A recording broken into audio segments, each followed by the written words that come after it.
And without further ado, I invite up the first speaker of the affirming team to begin.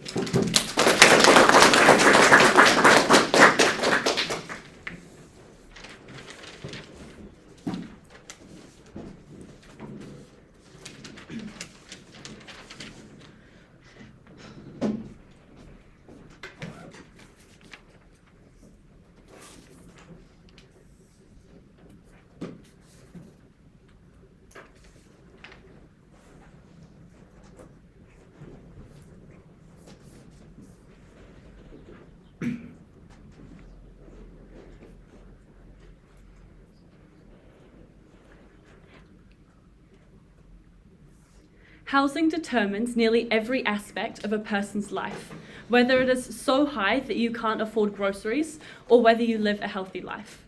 We are the only side that is able to help this at all. So firstly, in the speech, I'm going to go over main points of setup, and then I'm going to go over my first point around government revenue, and then the second point around increasing supply of houses in general. So firstly, onto setup. How do we dictate what valuable land is and what valuable land is? Firstly, is on size. Pretty self-explanatory, the bigger the land is the higher of the value. Secondly, is on the location. For example, privileged people wanting more efficiency or to be closer to private schools and city centres, this will increase the land's value, so proximity to desirable locations is on that form of value. And lastly, an important thing to note is culturally significant land. We do not see a tax applying to these places, as there is no way and no metric to measure the ancestry significance to the people of this land. So now onto my first point around government revenue. A bit of context here. New Zealand has a large social housing waiting list, as do the majority of countries in the world. We also have a low amount of state houses because of, during the financial crisis in 2008, as well as COVID-19, selling off social housing was perceived as an easy way to generate government revenue when economic growth was slow. This looks like the John Key government in 2011 or David Cameron in 2010 accessory budgets. That means that there is a large need for social housing and not a lot of government capacity to be able to solve this. This tax changes that. Why is this true? Firstly, because we are generating a large amount of government revenue in a time where governments are not putting a lot of time towards social housing, because it was only a week ago that we had the government budget where $0 were put towards building new government social housing. And secondly, with money coming out of land, we can actually funnel it directly back into housing in the form of the social housing to help those who are suffering the most from this housing crisis and help the most vulnerable in this situation. What are the outcomes of this?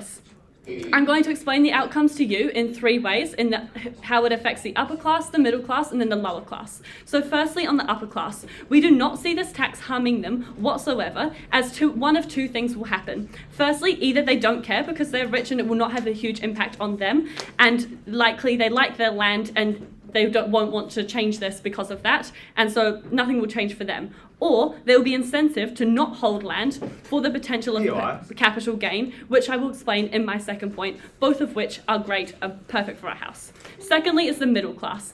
These are less likely to be in these proximate locations to these proximate desirable things that we have told you about, so tax will be lessened on that reason. Therefore, in the scheme of this debate and who we actually care about in this debate, this impact is very minimal. So moving on to the people we do care about, the most vulnerable and the most benefited by this tax, the lower class. The low income of poor people means that they're not able to have the luxury of a quarter-acre section. This means that they live in cheaply produced housing, such as subdivided sections or apartment complexes. This means that they're disproportionately not affected by this tax. The motion states that a tax on owner the tax is on the owner. Many of these poor people do not actually own these houses. They are instead rented, which means that they're not actually the owner, so they're not even receiving the smallest of harms in this way. So all they are receiving are the benefits that we're about to tell you about. Now, we can give a lot more to these poorer people who are suffering from the current housing crisis. Through this tax, we are producing more social housing. Why is this so crucially important? Because of all the context that I just gave you, means that there are a lot of the most vulnerable people who at the moment do not have housing on Negating side, The weighing here is that the government is able to build a lot of houses through economy of scale, meaning that our solution is able to help a lot of people. This is so important because houses are the basic necessity that in actuality, some people just actually in the status quo are not able to have, which is why this is so huge. Now on to my second point about increasing supply of housing in general. Why is this true? 4 things here. Firstly, consumers pivot demand to wanting the houses that are closer together. This means that when the company is producing a new housing, they are much more likely to build houses that are closer together because now it means that it is cheaper to live in that section. Secondly, there is now less demand for these bigger sections, which means that when consumers are bidding on their houses, they are less willing to buy a house that is on a bigger section. This reduces the price on these houses that these can be sold for. Thirdly, online speculation. You now tip the balance away from just holding land as a means to make a profit. This means one of 2 things. One is that these producers now build a house on top of this land and rent it to increase the supply of rental market and lowering rental prices. Or secondly, they would just invest their money into a different aspect, which means that someone else can use this land to build these houses on, which means there are now more houses in this, and the investment, and then now they will invest their money into different things, investment into businesses, which increases the economic growth. What are the outcomes of this? Outcomes here, it's just that we get more supply, which means that there are more houses for people to live in. Additionally, this greater supply overall lowers the cost that these houses are actually selling for because now there's less competition among consumers for each individual house, which decreases the selling price. This just means that housing is more affordable, which is something that we are so critically struggling with at the moment. This is a very crucial issue for today, and this tax can significantly help this. Why is this so important? People can live in houses. This is a foundational aspect of somebody's life. When you have a house, you have a place for you and your family. You can store food, you can cook food, you can live. These basic things are under the status quo. Not everybody has this, and that is very sad. That is not okay, and that is not good enough. Not having a place to go back to at the end of each day to feel safe is the biggest harm that Neg faces in this debate. The impacts of this is so vital because so many people lives of this scale that we have explained to you, making it so crucial. From this, people can begin to think about things like education and jobs with the family that they're serving. We need to help these. These are the most vulnerable, yes. Yeah, I'm a landlord who owns hundreds of properties. When my tax rates skyrocket, why am I not just going to make my rent more expensive for everyone who rents from me? You are not going to do that because through this we can see that these people we are actually caring about in this debate are these actually the people who will not be affected by this. We are worried about the minorities. We are worried about the people who currently can't afford housing. What about all of them that you guys are ignoring on the status quo? These are who we actually care about in this debate. So what have I told you by the end of this speech? I have given you 2 worlds. I have given you a world where either people will they will accept that this is the new tax and we'll get this government revenue which overall lowers the cost of houses, or people will we start to see a trend of people having more houses on land, which increases the amount of houses. This lowers for people who need it the most. I've given you 2 brilliant worlds of what can happen with this tax. Now you can choose which world you would like us to win in. Thank you.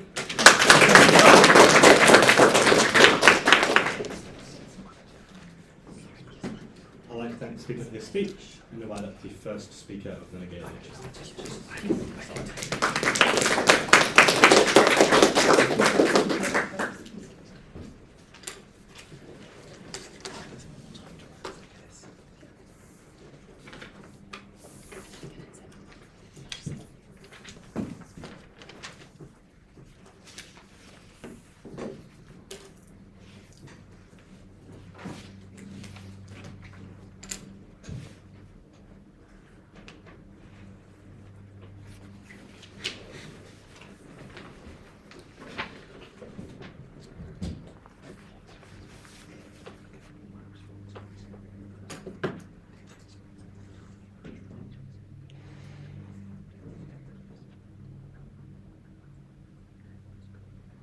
The Affirmative team, when they gave you all of these impacts and all of these outcomes about how we're going to build a bunch more social housing, failed to tell you why this form of tax is the best way to raise this money, or even why governments, if they're currently not spending on any of this, have any incentive whatsoever to suddenly start spending on this in this world.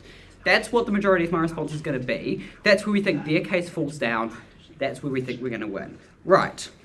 I'm going to start with some responses, then do characterization, then going to go into our 3 points. Firstly, on why we see increased housing and renting costs. Secondly, on why we think the poor are no longer able to access infrastructure. And thirdly, on why this isn't going to allow people to value things like other than economic benefits. Right. Starting with some responses. So, we heard this idea that we're going to get a bunch of more money to government, and I started to mention this in my hook.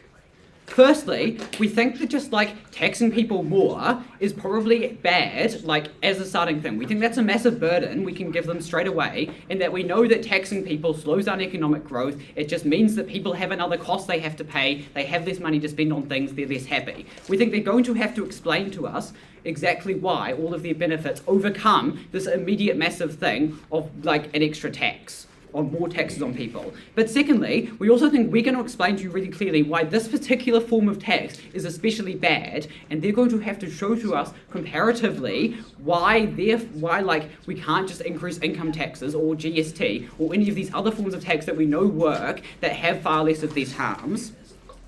Thirdly, we just think that if governments aren't currently spending on social housing, nothing changes in this world that now makes governments care about social housing, right? If social housing is the single most important thing to everybody that's going to revolutionise our society, I think governments are already spending the money that they will on it, right? If it's really that important, they will be able to find other money, they will be able to increase income taxes. Right. Secondly, on the idea that renters pay tax, I'm going to get into this in my second point. And thirdly, on the idea of increasing productivity of land, of increasing housing supply, you're going to hear a bunch of responses from Thomas on a moment on why market forces mean that's not going to happen. But moving into some characterizations real quickly. 2 pieces for you. Firstly, on what where these land prices actually come from. We think a lot of these land prices, the land price is determined by if you knock down all the buildings on this land and then offered it to someone, how much would they pay you? I think that's largely determined by the infrastructure that surrounds it, by the roads, by the access to healthcare, by the access to careers and jobs and businesses and places to do economic stuff that there is. Second piece of characterization that's really important when talking about renters and talking about people buying houses is that people, anytime I'm talking about this, I'm going to be talking on a scale, and that there's people who have a scale of incomes, and that as soon as you increase rents, there's people who immediately can't pay those rents and so have to move, and then there's people who maybe next time they move go for a cheaper option because that's what now fits their budget. Right. Going into now my first point on why poor people can't access infrastructure, right? I think a really important piece of setup here is that actually in order to progress, in order to upskill, in order to improve your lifestyle, you need infrastructure. You need access to healthcare so you can take less days off work sick. You need education so you can educate your kids or go to do night classes and upskill. You need access to transport so you can actually go and find the job maybe slightly further away from you that you're going to make more money and be better at. I think it's all largely self-explanatory. Right, few mechanisms now as to why the poor can no longer access infrastructure. Firstly, I think a really important point is that prices around places where there is a bunch of this infrastructure, around places where there is hospitals and train lines and jobs, are going to go up because there is this increased land tax in comparison to housing and rent options. And I'll explain in a moment why renting also applies here, but bear with me until then. For housing and renting options, the prices go up in comparison to moving outside of the city, moving somewhere where you essentially live in a far more rural home, where it takes you longer to get places, where you have less job options. This means that the people who actually can't afford, lots of people are no longer going to be able to afford to live inside the city because they can't afford that rent because their income isn't high enough. This means they are forced, either immediately or over time, to move away from this valuable infrastructure, to move away from all of these things. Right. Second key mechanism, why is this infrastructure, do we see as primarily beneficial to the poor and not the rich, right? We think that rich people have options like cars, private schools, private healthcare options that are more able to exist in different places. We also think the rich are more able to just, have a car to drive a bit further. It is the poor who rely on these public transport systems, who don't have the option of taking a little bit extra time off work to go drive their kid to the hospital when it's further away. We think primarily infrastructure is there as a equitable method in order to allow poor people to access some of these things that they can't necessarily pay for themselves, or that isn't economic for them to pay for themselves, and so society pays for it, right? What are the key outcomes then of this? We think that we create a divide where we have rich people living in cities, rich people living around infrastructure. Whenever we try to build infrastructure in order to help people, we inherently, because of these new market forces, are only building it to support the rich, because the forced people are forced to essentially pay for their access to infrastructure in a far greater way than they were before. This means they have worse jobs available to them. They end up in cycles of increasing poverty where they're not able to upskill, where they're not able to have this lives. They also just are less happy because they spend more time in their cars driving around, where their time could be spent doing things that make them happy, or upskilling, or doing a night class, or helping their kid with their homework. Right. Moving then, we also think that these people are incredibly vulnerable, and it's really important to care about them, and we care about them a lot, and so this is really important. Moving to the second point on why we get increased housing and renting costs. So, first I'm going to talk about housing, right? We think that a large part of the cost of a house is actually your ongoing mortgage cost that you pay every month. We think when you chuck a massive land tax that you have to pay on top of that, that's essentially a massive increase to your ongoing mortgage cost every month for the next 10, for the next 20 years after you buy a house. We think this means that this suddenly locks out a whole bunch of people who had lower end incomes, who would previously be able to buy a house, who now can't, because they can no longer afford to pay their mortgage, to pay their rent, and still clothe and feed themselves. We think also banks are less likely to loan to these people because they're less sure they're going to be able to pay off their loans. Secondly then, on why rent increases, right? We think that we live in a, largely there is a housing shortage in New Zealand right now. What this means is that also people just need a place to house themselves. People are always going to be looking for homes. Landlords hold the power to raise their prices, and they're still going to have people who want their homes because everyone has to have them, right? People don't have the option to not find a new place, to not find a new home. If all of the landlords are increasing their prices because of this new land tax, there's not a lot they can do about it. We think the landlords are absolutely going to pass this on. We're also going to, as Seb said as response to POI, there's lots of housing conglomerates. There's not a lot of competition in these places, right? The impacts of this is we think we just have less people able to afford a home. They have to rent more. There's a bunch of also psychological and happiness things about this.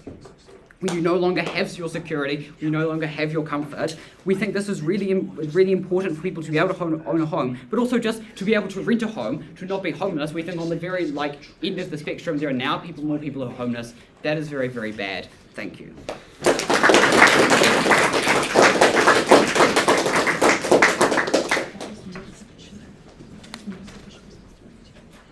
I'd like to thank the speaker for their speech and invite up the second speaker of the Affirmative.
I think given that nearly all of Kate's speech was unresponded to for the second round in a row, we're going to see a very fun case pivot at Wellington Black at second. 3 things to do in this speech. Firstly, on framing. Secondly, on the harms of paying this tax. And then finally, on infrastructure. Firstly, on framing, I think we get some quite weird sort of casts of speculation about whether this is like the right tax or whatever. They say that we can just increase income tax, but obviously there's two harms of this. Firstly, this has the capacity to be hidden by the rich. Like, there was a report released last year in Parliament that only the rich people on average pay 10% of their income, which is vastly lower than people like nurses. But secondly, with things like GST, it is a very regressive tax because poor people have to spend more amounts of their income on spending because they don't have the capacity to do things like save. They say that governments currently don't spend money on this housing, but obviously we have the fiat to reallocate this money, right? But I think secondly, like they're currently not focused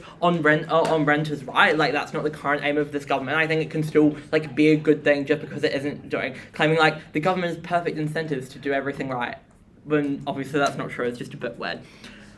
Right, so at the end of that, I think, like, especially given they haven't said they're standing for any of these things, I think that, like, we can still just operate on this metric. Right, on the harms of paying this tax. And note that I think this in itself concedes a lot of Kate's material about supply, right? Because or even on their best case, they show that consumer behaviour shifts, right? And so now you have people building more things, like subdivided sections with more houses, right? So I think that was probably quite unstrategic. The first claim they make here, though, is that it passes the cost on. But I think that that because of the nature of housing in New Zealand, they are already charging at the highest that people can afford, right?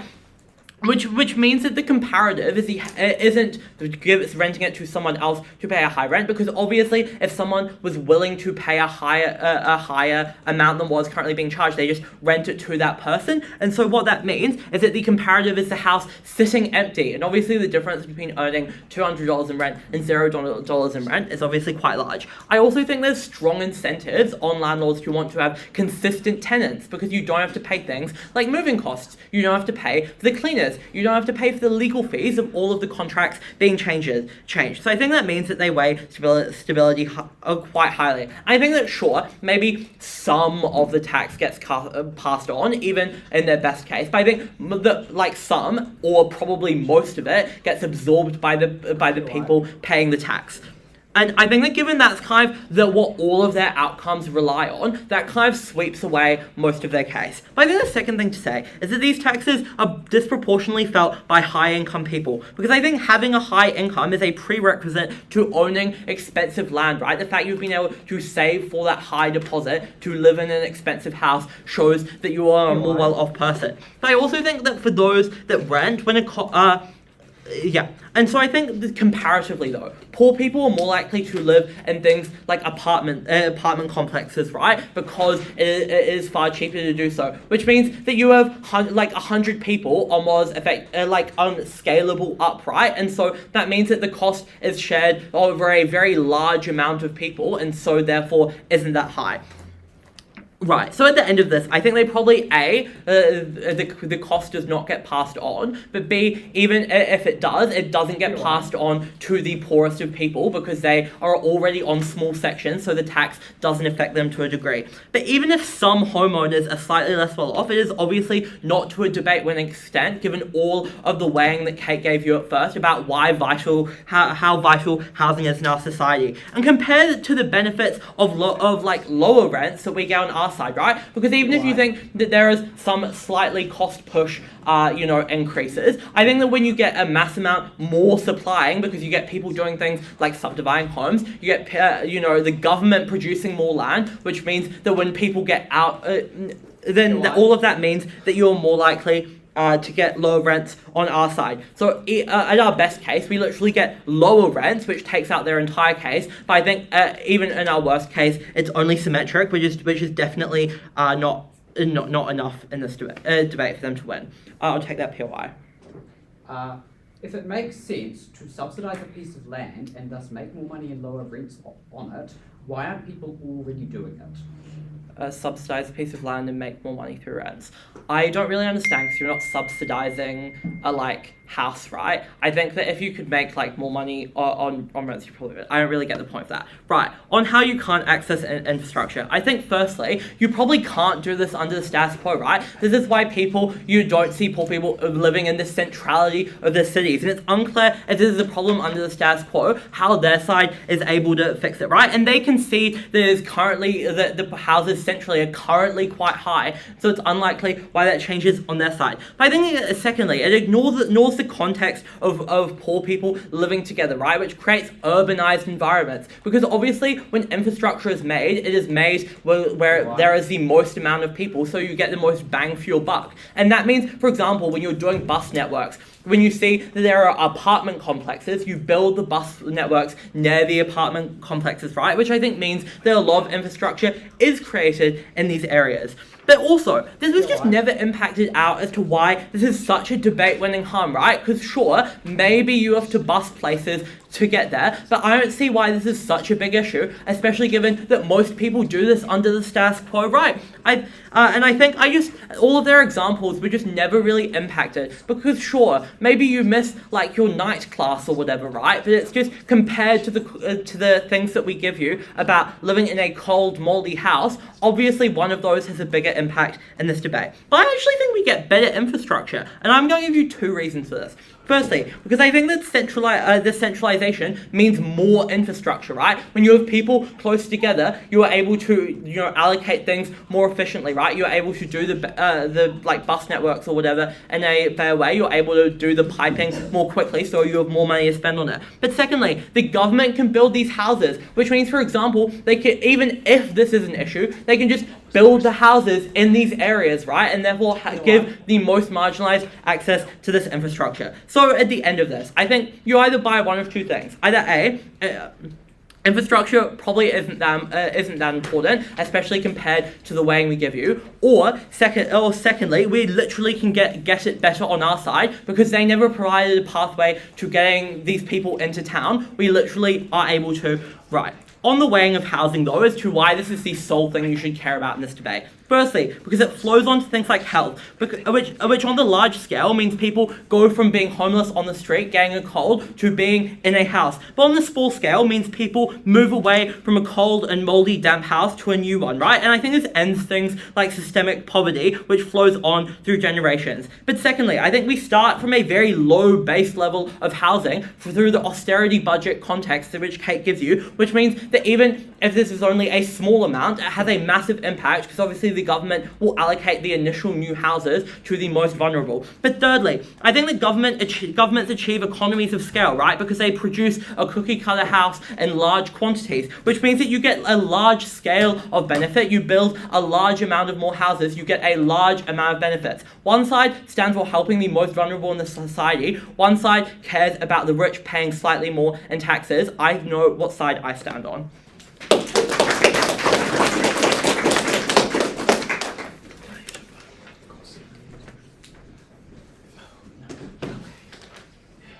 like to thank the speaker for their speech, and then invite up the second speaker from the audience.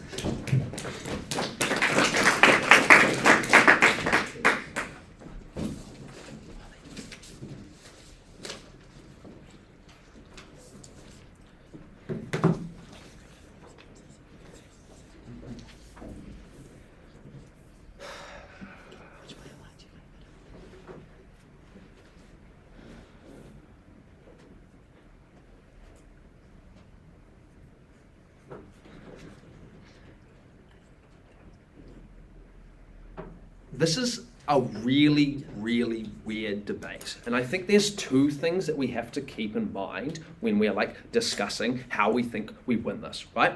Firstly, this is a debate about instituting a tax. And secondly, both teams agree that whoever gets better housing is the best thing. There's a couple things I'm going to do in the speech. Firstly, we're going to talk about this really weird thing about public housing that is just a horrible decision tactically for them. Secondly, we're going to basically restate and re-talk about all of our mechanisms and how we don't think we've actually had proper response and that they still stand, right? Then we're going to talk about how all of their the benefits that remain from their side don't exist because they've missed that there's a market failure inside of housing, right? Okay, let's talk about this thing that's really weird. So they've made a case at second and third that essentially their whole a big benefit of the case is about instituting public housing, right? This is like great for us because I can just list a bunch of reasons of why public housing is bad, right? Because there's like a lack of competition, so the government doesn't build them for good prices because there's like stigma around public housing. Now, because this is their whole case, they have to respond to those mechanisms to win, right? And then even if they do respond to those mechanisms, guess what? We can build public housing too. We think there is enough money in the public system. We think at the point in which they have the fiat to do a completely separate thing to the moot, we probably also can build some public housing too. We think at that point, it's just like really weird for them to do that, right? And then even if they don't get that, they still just like ruin housing for who gets good housing for all of the renters. I'll take a POI now. You claim that there is a lack of competition with the government, but isn't there a large amount of suppliers that can build public housing, meaning that they're able to charge competitive rates because these large government contracts are quite lucrative?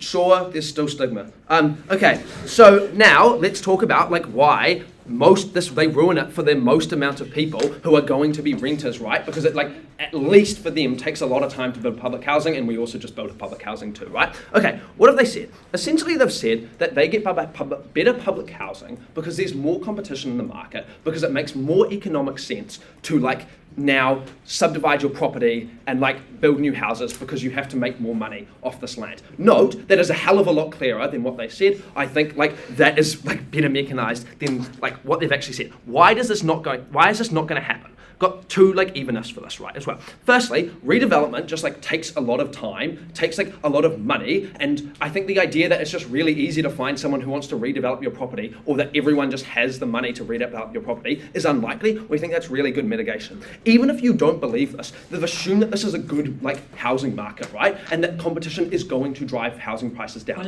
It's not going to, right? There's a couple different reasons for this, right? Firstly, it just costs a lot to move houses, so people generally don't want to do it. This means there's less competition because there's just less people going for these houses, right? We also think that you can't not be in a home. So at the point in which you need to leave a home, you are just going to buy the first home available, right? This means if you are a landlord setting your rent prices, what you're going to do is you're just going to put it really high because everyone has to buy a house, right? And that means that all of this idea about competition doesn't actually matter because that competition is not going to be available to people in real life, right? Secondly, it's really hard to see this competition, right? It's really hard to be oh, I see over here, here's a house that they're renting for cheaper, right? You just simply can't see that because you don't have time, especially if you're poor, to go find all of these different places, right?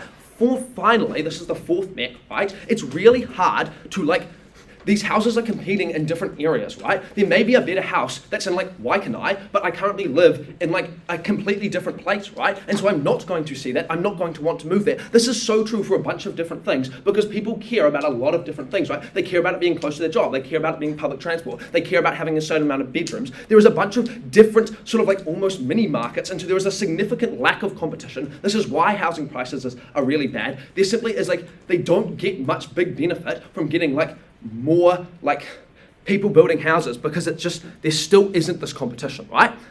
Finally, even if you believe this, I think we've got to ask ourselves if people could make more money from subdividing their land or having more efficient things on it, why haven't they done it already? It's probably because they value something really important that the market cannot account for, right? We think this looks for example, it's your childhood home or you have a heritage connection to it. We think that at the point in which there is an economic pressure to get rid of, there's more economic pressure and you now have to part with the things you really care about or part with the idea that I'm sure that Castro's, right, probably Taco Bell can make a whole lot more money than that. And so at the point in which you have these heritage or special cultural places sell all of their money, sell to these big gentrified things, that means that suddenly these areas lose all of their character, lose all of their charm. Not only does that just directly reduce happiness, secondly, that really hurts the tourism in these areas because lots of people are oh, let's just go to Cuba Street because that's just just like a vibe, right? Everyone likes doing that. That brings really good economic benefits. What have we done here? I think we've proven that firstly, they've just got like it's really hard for them to win this debate because they just like have given themselves a big burden. Secondly, I think we've proven that like for most people, because most people are going to be renting, they have made it actively harder for them to get housing, right? Why is that? Let's go back to this mech that was said right at the start, okay?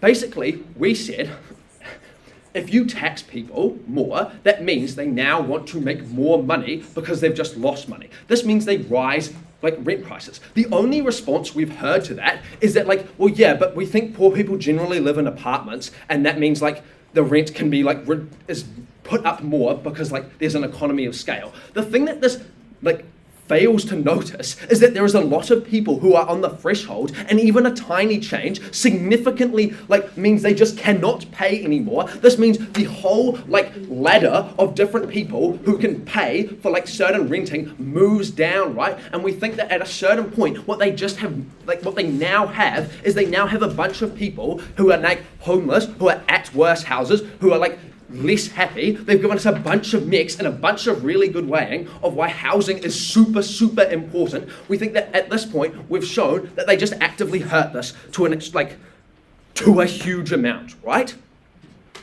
Okay, I think we just need to go through this one more time. All of their points about like reducing the cost of rent depend on the fact that there is a competitive market and that more supply means that the like people selling this product, right, selling rent, are going to like drop things, and that just like simply isn't true, right? And then finally, at that point, when we still have these outstanding harms of people rising rent, we have all of this idea of like, it's now infrastructure is like harder to build, or like poor people have to move away and can't get this infrastructure. The only response we've heard of this is that like the government is going to build this infrastructure. Like, I just think this misses the whole point that the government has already built the infrastructure. As soon as they build the infrastructure, these people, the housing price goes up, they can't pay for the housing price, now they have to go away. What have we got here? We've got consistent things where we have proven that housing gets worse on their side. We have been consistently told that it's the most important part. They have a huge burden even to like start to possibly win this debate. We most definitely weren't.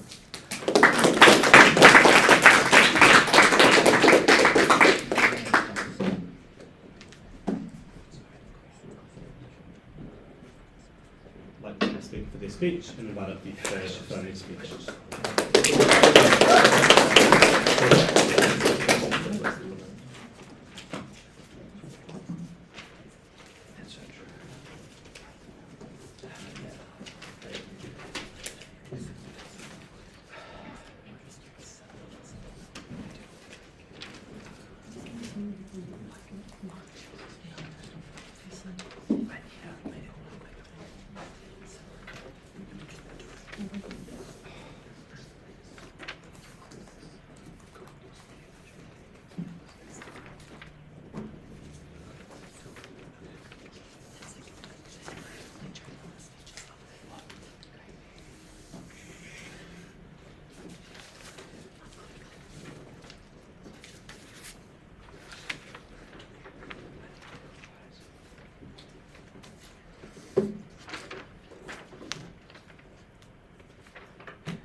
Both teams agree that getting people into houses is the most important thing in this debate. So when they fail to do this and we so clearly don't, this means that we obviously win the debate. A couple of main points of question in this debate. Firstly, on like public housing and what that looks like, and secondly, on how this affects people who are already in houses. Firstly, on some characterization though, what do landowners look like? We told you very early on that the rich upper class either don't care about paying tax, so they were just going to like stay in the houses that they lived in and pay the tax, which helps us because we get the money that we're able to spend on public housing. We have the middle class who are less taxed because they're in a less desirable location, so they aren't affected to a massive extent, and they also aren't the ones that we care about most in this debate. And then on the lower class. So what does the lower class look like? They probably aren't landowners, so they're paying rent and living in someone else's house. So this means that like this won't negatively affect them when the tax is implemented because they're not actually the landowners, so they're not paying it. So what do poor people look like? They're people who are either people who are already housed and like paying rent but probably don't have great standards of living, or people who have like no homes at all. So how do we uniquely help both? First of all, we told you that we actually do help people who are already housed and like are paying rent. They told you that like when rent increases, this affects people. First of all, they were incredibly assertive in saying that the rent would increase, and they never stepped through how this was going to happen. So I just wanted to point that out. And then secondly, this is a direct contrast to the stepped through reasons that we told you about why rent doesn't increase. We tell you that landowners are going to build more to get the most from the land that they have, and that they do this because it works in their favour more than paying rent, right? Because they're going to have a whole other house with more people living in it, which is going to generate more like money for them than if they just upped the price of the rent. Because if they up the price of the rent, then people aren't going to like want to be living in their houses. Overall, it's more secure for them if they have another like piece of like building on their land, which is why the rent doesn't actually increase and it, like potentially is able to like drop, which is good for the people who are already living in houses. Secondly, they claim that poor people can't afford to live far away because it'll like make them isolated, and because they need like transport and things like that. This currently happens already, so it's symmetric at worst, because in the status quo, poor people already live like in further away suburbs from the centre of the city because of the whole idea that like the value of land comes from location. And we tell you that the government is like already putting more money into like transport than they are into public housing. This like ties into the points that they tell you about public housing, which I'm going to go into now. They tell you that they have enough money to create public housing too. This is incredibly absurd, and they never tell you how this actually happens. And if like they have this money, supposedly, it's unclear why it's not happening in the status quo. We tell you that there is not enough money for the government to leave like creating public housing, which is why we have public housing issues, which is what we're trying to address on our side of the house. They tell you that like public houses are like really bad. This was supposedly mechanised, but we didn't see how public houses are actually this bad. And secondly, public houses are better than no houses, which is a situation for so many people and other people that we're trying to like address in this debate. They're the ones that we care about the most, whereas on the other side of the house, they seem to have completely neglected this group of people who are going to be so greatly benefited on our side of the house and get absolutely nothing from their side of the house. So how do we win this debate? We win when we prove that we get better housing for all people. This is through like one of either two independent pathways. First of all, we get tax on the land and are able to spend this like on government and social housing, which is currently low, and an increase in this would be extremely beneficial. Even if it's like in a like minor way, then you have like a small amount of people who aren't currently in any housing getting housing, which is an obvious benefit, because we told you that housing is so important. So why is housing so important? Housing is so important because currently there is a lack of it, so it's like immediate issue that needs to be addressed. Also, we told you that housing is people's main concern, so when this issue is decreased, people are able to like worry about spending money on like other important issues such as food and education and things like that. Housing is like the foremost issue at like the front of everyone's mind. Second way that we win this debate is that we get landowners incentivized to build more to get the most out of the land that they have, therefore increasing the amount of housing. You don't have to buy that we get both, because we get an increase either way and we can win on either independently. So why do both of these points weigh equally? Why? Because both result in like the base benefit of increased housing supply, which we tell you is important, and then each has an added benefit as well. So what is the added benefit of each? The added benefit of the first one is that we get a better economy overall, because of the points we told you about economies of scale. Means that people are like, our landowners are putting more money into creating buildings, which is good for the economy. And the added benefit of the second point of clash is that house pricing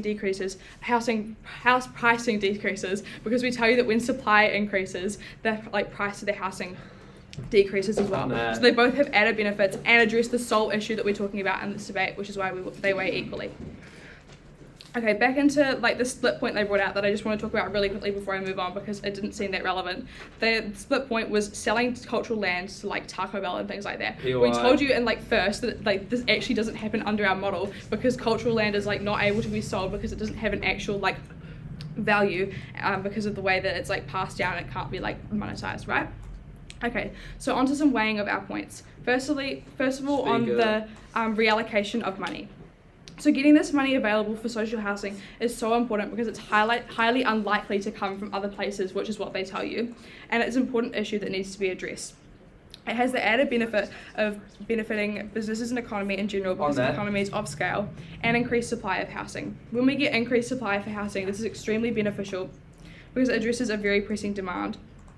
And it also has the benefit of lowering housing prices, which is good.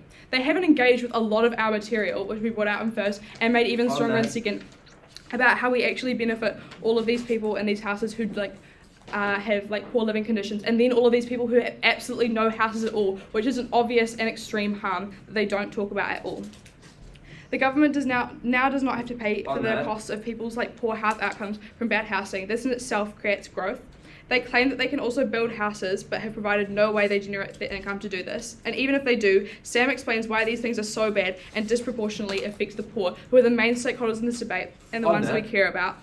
Which is why we win all 3 points of clash. We're giving you the more accurate characterization of what these different classes of people look like and who we care about the most, and therefore we win this debate. Thank you.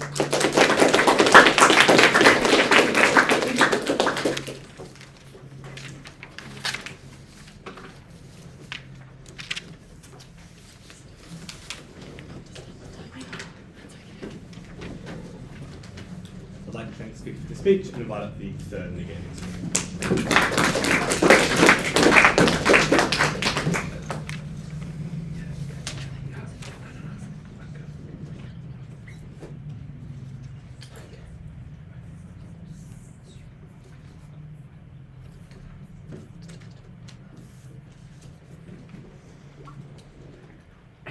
Okay, look, I think it's quite clear that we win this debate because we don't need to resort to Deus Ex Fiat and explain why the government can do a bunch of things which it's totally not going to want to do. As I go through the speech, I'd just like you to sit there and ponder for a second how much debating as a sport would break down if AF could decide that the government is just going to do things which they don't want to do, and is going to buy things they don't want to buy, and is going to implement taxes they don't want to implement just because it's good for their case. Debating wouldn't exist. But even if we have the entire debate with the ball on their court, that we can decide this is going to be spent on social housing and that, I think we can still win the debate. But I'd like to flag one more thing for you. I'd like to talk about our mechanism of how competition works and how we think your rent prices are related to what your current price is, right? Can you change rent prices, essentially? And I hesitate to call this a point of clash because I don't think they've sufficiently engaged with our characterization.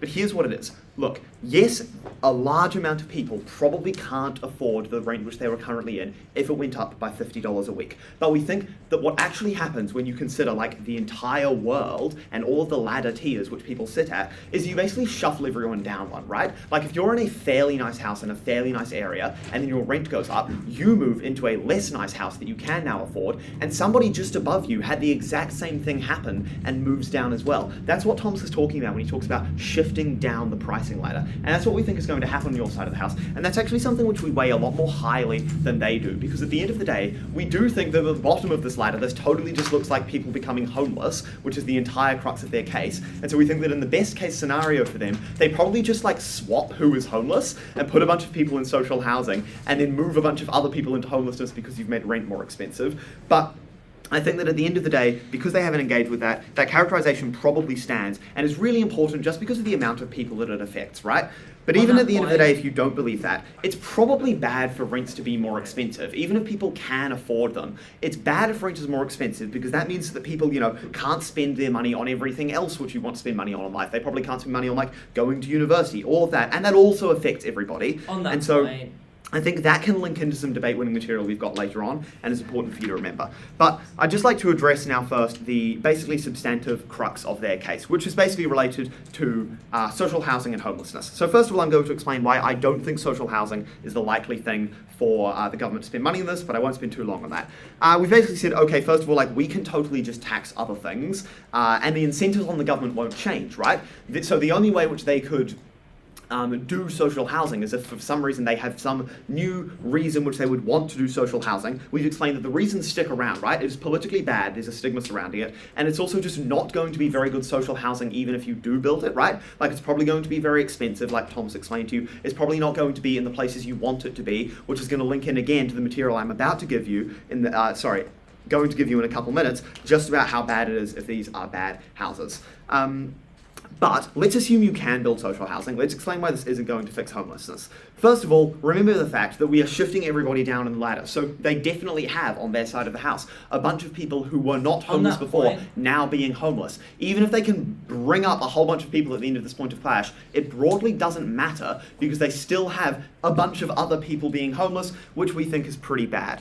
But I'd like to explain to you why we think that rents are going to go up with another mechanism if you don't buy our initial characterization. And this is going to be yet another way which we can explain that you are going to get more homelessness on your side of the house because rent goes up. So one of the reasons that one of the ways which rent price is dictated is based off of like mortgages and housing prices, right? A huge amount of people own houses and rent them to people and then pay off their mortgage with that. And what we think happens is that when you make housing more expensive, which they definitely are, because they've got this extra tax, that then means that you have to charge a higher rent to pay for your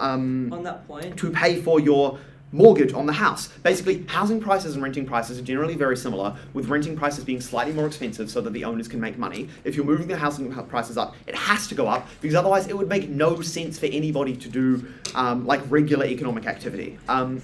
So we think that at the end of this point, we probably have symmetric homelessness at worst, and at the end of the day, we don't think this is going to matter that much because we have such great material later on about all of the other benefits that we have to society and how important it is for us to have other other heritage land and stuff being kept within the people who find it important, so on and so forth. I'll take a POI before I move on though. If people move down the housing ladder, what happens to the houses at the top of the ladder? Yeah, the houses at the top of the ladder probably end up vacant, but at the end of the day, there aren't that many houses at the top of the ladder, right? Like, it's a pyramid. As you get up and up and up, people just stop renting and start buying. At a certain point, the most expensive properties in the world are owned by people and probably aren't affected by this to the same degree. And also, at the end of the day, I think we can all agree we probably care the most about the people at the bottom, the people in the middle who are actually, like not driving Lamborghinis and all that. Okay, cool. So, with that out of the way, I want to address our actual substantive crux, which again, I think at the end of the day, even if you believe they can do social housing, even if you do believe that they solve homelessness to a certain extent, we think this is really important because of how many people it affects, and we don't think we've heard sufficient weighting on their side of the house as to why this homelessness is so incredibly important. We think they'll have to do that at leaders and probably won't. So what do we think this looks like? We think this encompasses the infrastructure material and what we have happen when people move further and further away from the cities, and specifically the people moving further and further away from the cities being poor people, right? And we think that they need cities more. So I'd like to do some extra impacting as to why we think it's really, really important that these people don't end up moving away from the cities. Because again, our mechanisms involve things just getting more expensive, and so you have to move somewhere that is more cheap for you to live. Note, this also applies to people who are owning their houses. This isn't just renters. If you own your house, but like barely, and you're really, really struggling to pay your rent, you probably then have to cut your losses on that one, sell it, go move somewhere else, probably renting, possibly buying, where it is much cheaper for you to do so. We think this looks like people who have unique needs to access infrastructure, not being able to access infrastructure, because by definition, a rural area is an area which doesn't have all of the hospitals, all of the like pools, schools, all of those things which make prices expensive, so that's where you move.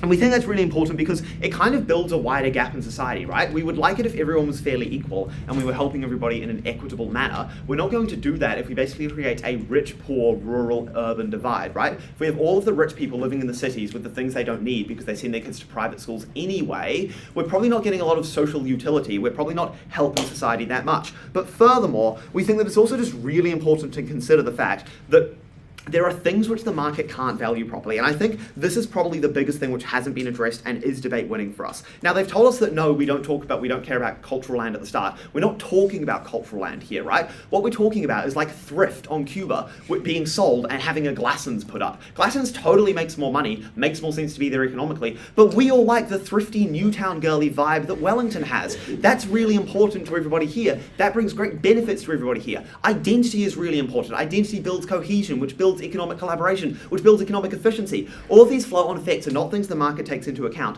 and are the kinds of things which we think are really important on our side of the house, because fundamentally, the city probably knows itself better than the market does. They're trying to get the market to do everything. It's really not that smart, doesn't take everything into account, and we think they haven't engaged with this, and this is really important material just because of how many people it affects. Every single city's unique cultural identity is really important for how that city lives, how everybody in that city feels. That's a burden which they have to accept on their side of the house, and actually, even if 10 people aren't homeless, if everyone in the country is depressed because they don't get to be in thrifty Newtown Wellington anymore, probably not that great. Thank you very much. I'd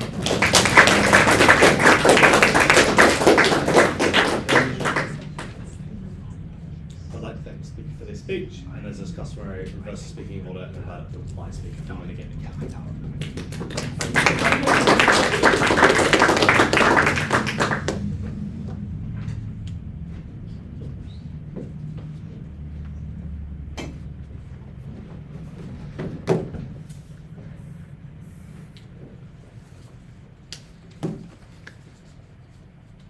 This has been a long weekend, and I think a relatively heated debate, and I think we just need to step back, kind of chill out, and see what we're left with, right? I think there's 3 main points of clash. We've got public housing, we've got private housing, and then we've got this miscellaneous things of cultural values, infrastructure, that kind of thing, right? Let's talk about public housing, okay? At this point, I'm just going to say what they need to prove to win and what we need to prove. I think they need to firstly prove that it's good to have public housing. That's the first thing they have to do. I don't think we need to prove that it's bad to win, right? Secondly, I think they need to prove that we can't do it, right? I think, again, that this is one of their big pushes. I think they probably need that to win the debate. I think, again, we don't actually need that, because even if there is public housing, I think we can just weigh it out, because we have this even if, right? We can weigh it out. We think private housing, we win this debate. We think there are more people in private housing. We therefore weigh it more. We've said that down the line, right? Okay, private housing. Public housing, we've just put that to the side, right? Private housing, what do we see? We think that we've basically heard a couple ideas here. We firstly just have this basic mechanism of when you put prices up on something, people have to for the company to make money, they have to put prices more. The response we've heard, I think, is mainly mitigatory. And it's basically yep, but for the people we actually care about, poor people, this price is relatively small because they live in places that owned by things with an economy of scale. We think that this is relatively valid, but we also think that poor people, as we've explained, are it's very easy for them to a small price change will have a big impact. Again, we value these poor people very much. We think that's really large. I don't think we've actually heard really strong rebuttal on that, apart from the fact that it doesn't matter because there's going to be more competition, because there's going to be more supply, right?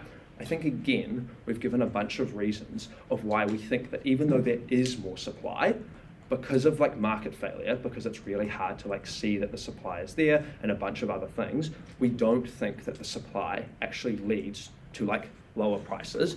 We think it's at that point where, regardless of whoever won public housing, we still win this case on private housing. We still get lower prices, or don't have higher prices. Okay, we think that's really good. I think both teams agree that that's really important. I think that's debate winning material. Okay.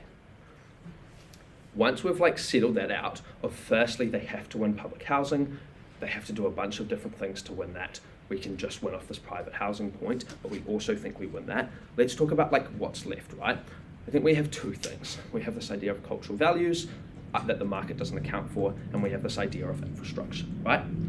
I think with this cultural values point, they've done some fine modelling out of all of the issues with not valuing iwi land or something along the lines of that. I think what they've missed is that doesn't model out all of our mechanisms that we've heard at third, that we've heard at second, right, of why it's really important that of culturally important things that are vibes as opposed to sacred ground. I think that they didn't model out no taxes on every thrift shop in Newtown, or every coolly edgy decorated restaurant like Castro's, right? I think we still get all of that. I think this infrastructure point is, again, we've heard a lot of rebuttal on this.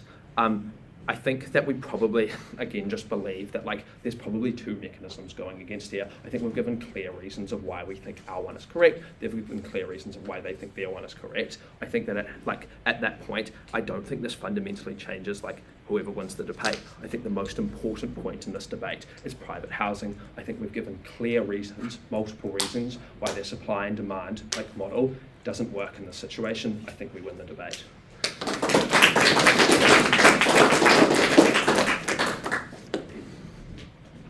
like to thank the speaker for the speech and invite up the reply speaker from the Affirmative.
Three things in reply. Firstly, on the government, secondly, on rents, and thirdly, on supply. I think that though the way in which you should weigh the debate, the primary actor you should care about more than others are those currently without a house, because this is the biggest difference that we can have on an individual, right? Because an increase in rent is comparatively marginal on someone's life between the difference between not being in a house and being a house. And that's why the weighing of why housing is important was very strategic for our team, right? Because the housing not having a house is a debate-winning harm for us. And this is why a lot of their case doesn't work, because things like heritage just flat out doesn't have any impacting, right?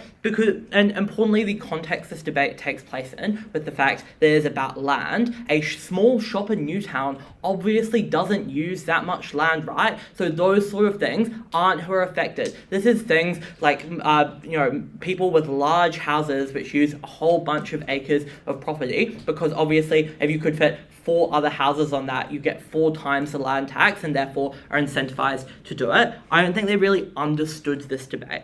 Because debate has to involve changing things, right? And otherwise it can't functionally take place. Because in this debate, the current government probably isn't a massive fan of doing a land tax. And so I think that this means that we just have reasonable fear. I just think that's how a debate works. I don't really know what else to say. I don't think they understand that.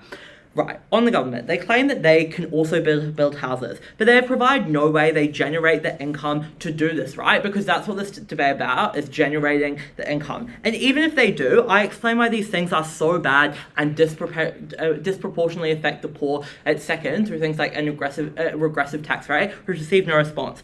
Importantly, rich people are less likely to want to move, right? Because these are the people that have that are entrenched or whatever, which means these are the rich houses that we generate high amounts of income off of. The increase is proportionally larger, even if they want on things like private housing. The increase is proportionally higher than that because poor houses are just cheaper to produce than rich houses, right? So the tax goes further. But secondly, the government gets economies of scale. This went unresponded to. And also, as we tell you in a POI, you are able to use the fact you are a government wanting to build thousands of houses to get cheaper contracts from people, because being able to build so many is really lucrative. On rents, I think that if landlords could put their houses for a higher price on the market, they already would do that under the status quo, right? And Because if they do raise the rent, this pushes it into being unaffordable, which means that they just don't receive any money, which is obviously really bad. But importantly, the content we give you about valuing stability towards tenants has gone unresponded to, because even if they could make marginally more money by raising the costs, to the point where someone moves, they get all the costs of moving, all the costs of cleaning, that tips the balance into wanting it to stay. Additionally, people who are low income are on one set of land which is scaled up through things like apartments, so the cost is spreaded further across them, right? Which means broadly their case is really marginal. But I think we lower rents in two ways, and no, this is the only way they can win the debate. Firstly, because we reduce competition by putting people to things like social houses. But secondly, we reduce land speculation, right? Because you shift money away from people using it as an investment towards people doing it to things like businesses, which get growth. All of their benefits rely on this. They're pretty screwed. On supply, this tips the balance away from people being able to afford the luxury of a big section, right? And this, I think, broadly is went unresponded to in terms of now when you could have 4 houses on there, it just becomes a necessity, you do that. This creates an incentive to put people together when you're making a development to not do it so people can't afford to pay that. So that way, when you're creating a development, you do put things close together. If people move down the housing ladder, what happens to the houses people are already in? Obviously, they have to lower the prices so people do that, because it is the least economic thing to not have people in your housing. So proud to negate. Sorry, affirm. I'd like to thank the speaker for their speech and all speakers for their debate. I invite you to cross the floor and acknowledge each other. And then I'll ask everyone to please.